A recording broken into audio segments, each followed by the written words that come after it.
Max Strafey, one bullet, but it's a bullet in the crater. Well, it's advantage PassionUA now then. Because Trojan lost that player, suddenly their chances of winning this game has been significantly reduced and handed over to PassionUA as a full 3, because Forbidden also only a 2.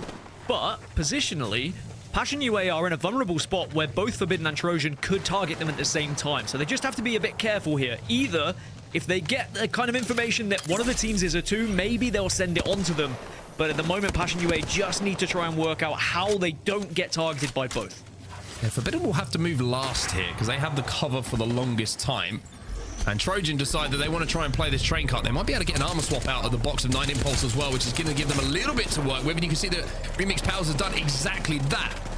Turbocharged Havoc also is going to help in this team fight, but there's an EMP, and now the push is coming in. They're going to be playing for second, and this is the go button now for PassionUA. Yeah, I think Trojan got the info that Forbidden were a 2, and they said, we'll take the 2v2, we'll try and go for second place. They push in, they get aggressive, and they'll be rewarded. But now here comes the final remaining pieces. PassionUA to get the victory, to get the dub. Trojan takes second, but it was PassionUA who just had to wait at that point. Remember, they were in fragment right from the start of the game. You mentioned it, Mark. They could be the team that could be the only survivors. That actually might be a fantastic spot for GaiminGladiators to try to rat safely, and while everyone else in this building is focusing on each other, CyberCats will try to be scouting out in their general vicinity, but also knowing they do have to keep their eyes on GoNext, who could potentially peek them and deal damage that they don't want to have to focus on right now. So these teams on the southern edge is going to try and hold this out while everybody else inside that one building that was safe is trying to fight. The solo on GaiminGladiators does go down to JMW, and soon everyone's about to have to push out of this building with GoNext waiting in the wings. It should be GoNext or a CyberCats win here, really. My big question would be, do CyberCats have another Wrecking Ball? Do they have the accelerants to get the Wrecking Ball back? Because then they can force the narrative against GoNext Esports here and hold the northern side. Because GoNext, they will be in a position where they have to transition from the south, but everyone in this building now has to go, and it's going to be absolute chaos. Bangalore Ultimates are going to start to come down, Vision is going to be impaired, and everyone's going to start to tick from this ring.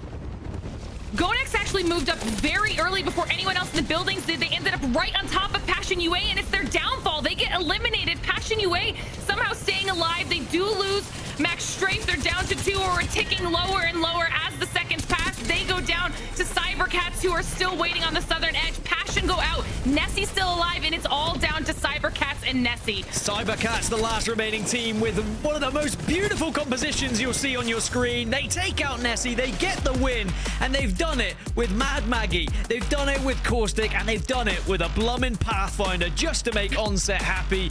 What a comp, what a game, and what a position that they found themselves in. Teams are going to be forced into one another a little bit sooner than they would like, as evac towers now go down, potentially as a distraction, or maybe as a last-ditch attempt to try and avoid gunfire.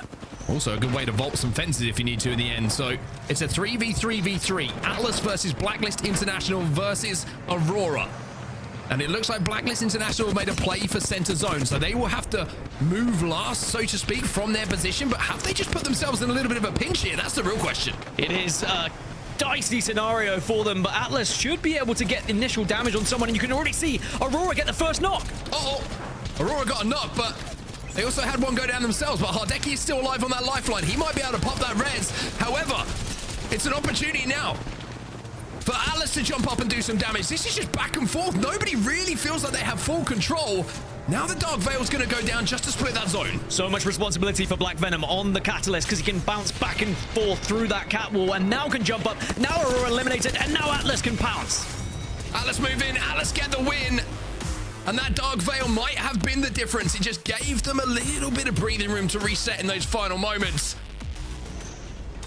They're doing a really good job zoning people away. They also do have their Bang ult available if they want to use it or need to kind of keep anybody away from them making their way out of those doors. Trojan have somehow also moved into a corner, and they start pushing in with that EVA8. Take a lot of damage in response for it, now down to just 1, and they are barely holding on to life, not able to connect those shots. Both English go down. The second Trojan is also eliminated. So we're down to 3 squads, and all of them are full. Passion, CyberCats, and GG. GG have the most space on the map at the moment, and CyberCats are taking a little bit of damage themselves, trying to pop those batteries, trying to get healthy once more. But there is that first knock coming in from 0-0. He manages to find one, and CyberCats, there might be a shield swap, but it's not the best one in the world, but it's enough to keep them alive in this game. Ranch is going to try and swing back in. He'll be taken down as well. Cleve, last alive, but he is getting peppered by multiple teams.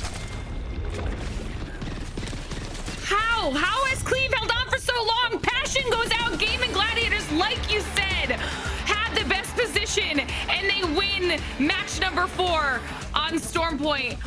What chaos just went down?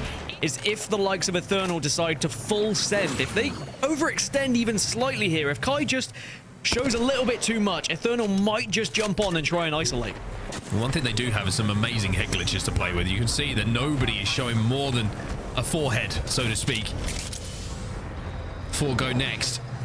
Now you're going to see the utility start to be called in. Zone is closing. The teams will be forced to fight. Scan's going to come in here, which is going to give away the position of Vex here for Eternal. GoNext trying to make themselves as big as possible.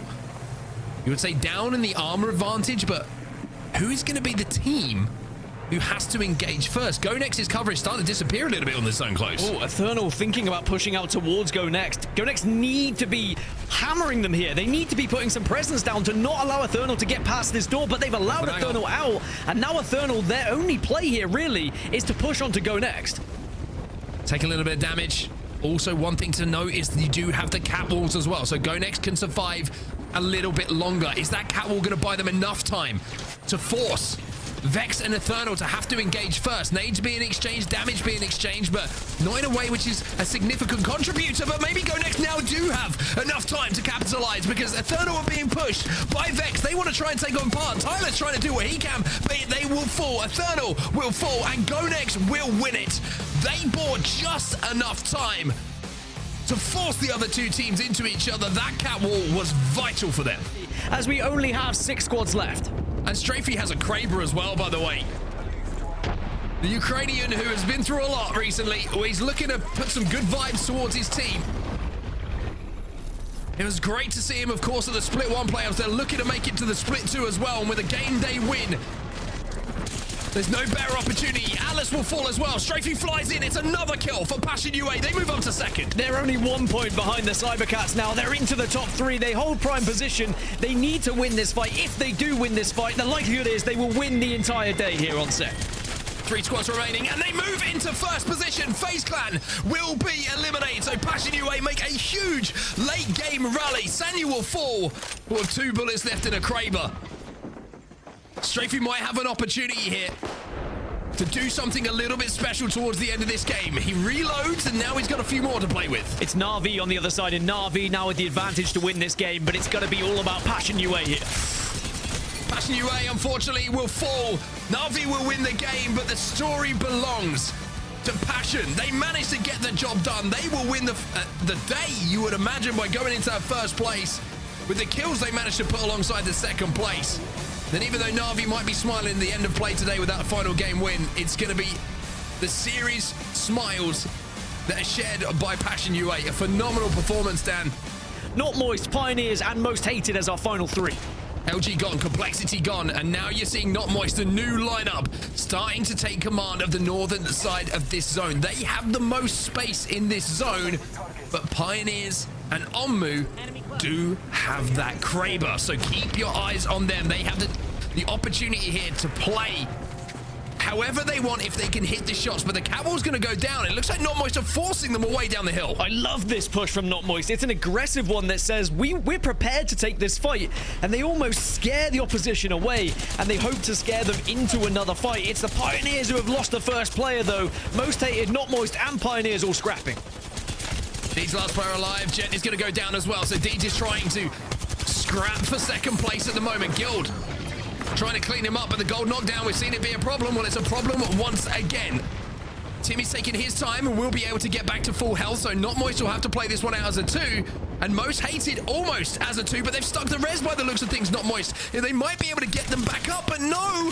It's going to be a straight 2v2 as one gets finished off. Yeah, Most Hated still down to a 2, but the fact that Not Moist gave themselves the time, they don't know yet, but they might have gained that information that it is a straight 2v2 if they saw it on the death cam whilst he was knocked. And now suddenly the Kraber in the hands of Most Hated. Oh, and the Sentinel for Timmy. Yeah, I see your Kraber. I got to Sentinel, and it's charged up, and I am feeling charged up alongside it. Timmy, the new boy, to this lineup for Not Moist, is taking the game in his hands, and Not Moist will win as Timmy hits a celebratory shot to a teammate as well.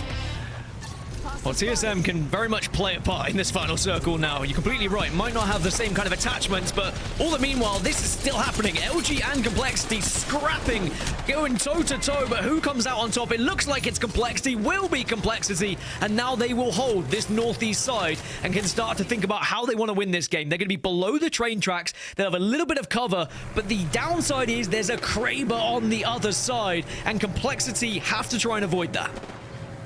I think TSM might be looking their way as well, trying to decide which is the best fight to take, even though they know that Drop does have that Kraber in hand. The Bangalore ult comes out to start zoning, as well as the Catwall coming down to give a little bit of space for Complexity to make their move up, and they do make a successful wrap towards that top end. So now it's going to be in the hands of SKD.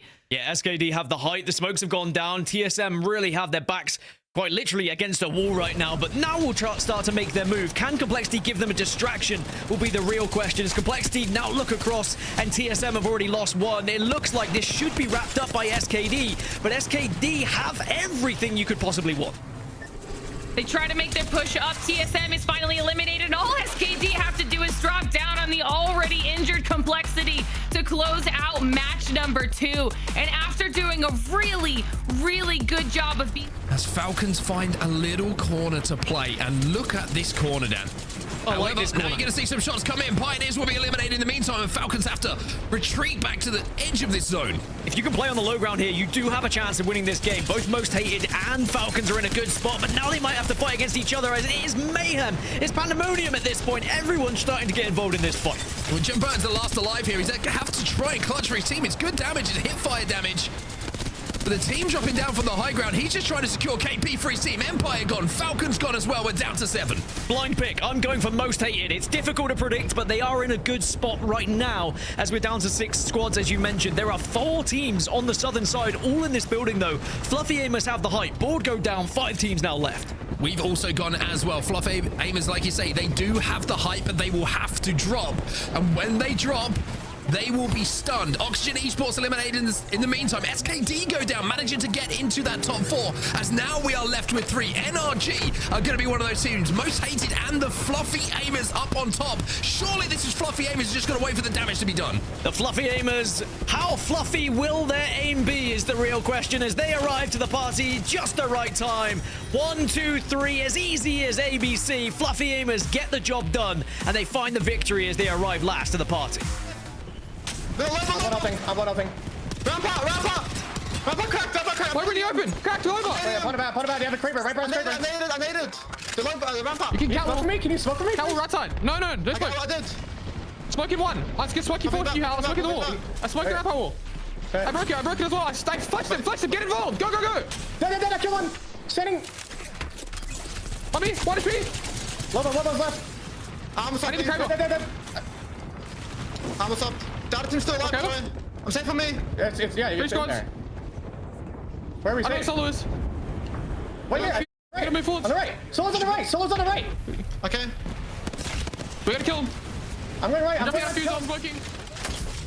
While that's all happening, they're doing loads of damage to CCE, able to take them out. TSM now down to a solo. LG just had their lawn chairs out, able to watch all of this go down, and LG just gets to have everyone push towards them and start doing damage as everyone's forced to get closer.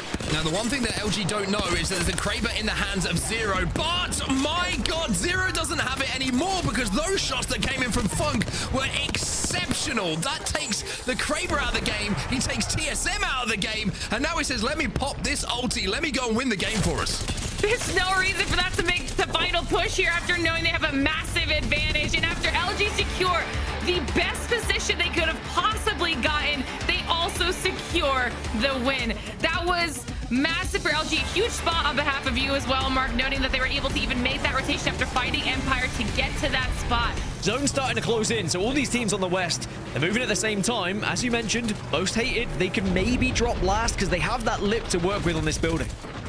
A couple of Skynades coming in. EA All red Evos, Devotion as well, which can make such an impact in these fights. NRG will be eliminated. The solo is taken care of. Zach Major is just spraying through the wall and hoping to connect with anything. However, the only thing he's connected with at the moment is Bangalore ults from other teams. Luxford, though, he's got to be careful. Most Hated make their play as they drop off of the high ground into the zone, but they're taking a huge amount of damage. Laser is last alive. He will fall as well. Most Hated will go down as Elevated also down to just 2. Complexity fall, and now it's just 3 squads remaining. Oh my god, Elevate lose 1, but Falcons are still healthy, so are Eternal, and maybe this turns things around for the teams on the south. Most importantly, Falcons here.